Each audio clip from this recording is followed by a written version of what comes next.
আজ হচ্ছে স্কোয়াশ রান্না করব। অনেকেই আবার ঝুঁকিনি নামে চিনেন। আর কে কে এই সবজিটি খেয়েছেন আপুরা কমেন্টস করে জানাবেন।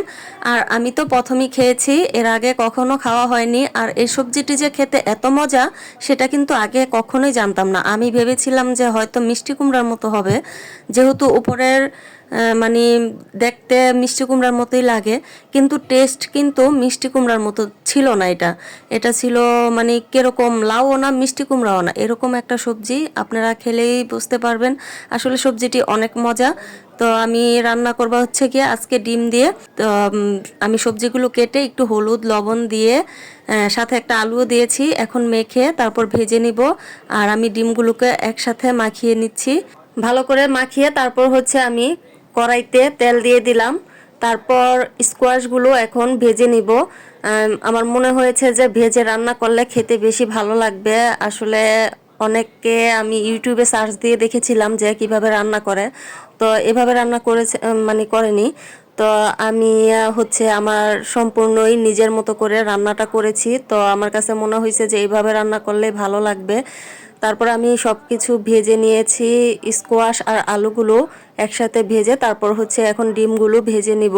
আর আমার কাছে ভেজে তরকারি রান্না করলে টেস্ট ভালো লাগে।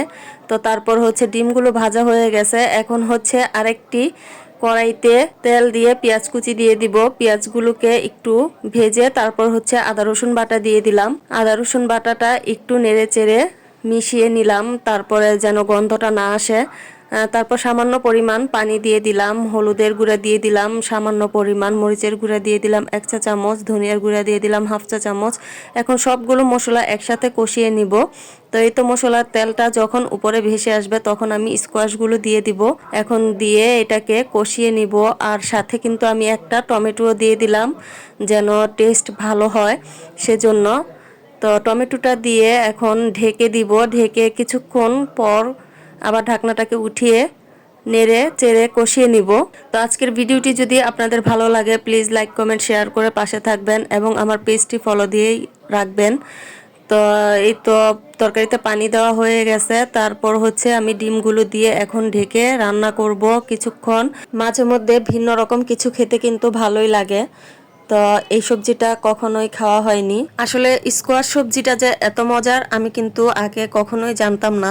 রান্না করার পর আমার মেয়ে আমার হাজবেন্ড সবাই খেয়ে বলছে যে সবজিটা তো খেতে আসলেই ভালো লাগলো। আর হাজবেন্ড বারবার জিজ্ঞেস করছিল এটা কি সবজি, কি রান্না করছো। তো আমি বলছিলাম মিষ্টি কুমড়া।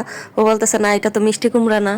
তো আসলেই খুবই মজার, আপনারা একবার হলো খেয়ে দেখবেন, আশা করি সবারই ভালো লাগবে। তো এই তো আমার ভিডিওটা আজ এই পর্যন্তই, চলে আসবো আরও একটি নতুন ভিডিও নিয়ে। সে পর্যন্ত ভালো থাকবেন সবাই। আসসালামু আলাইকুম, আল্লাহ হাফিজ।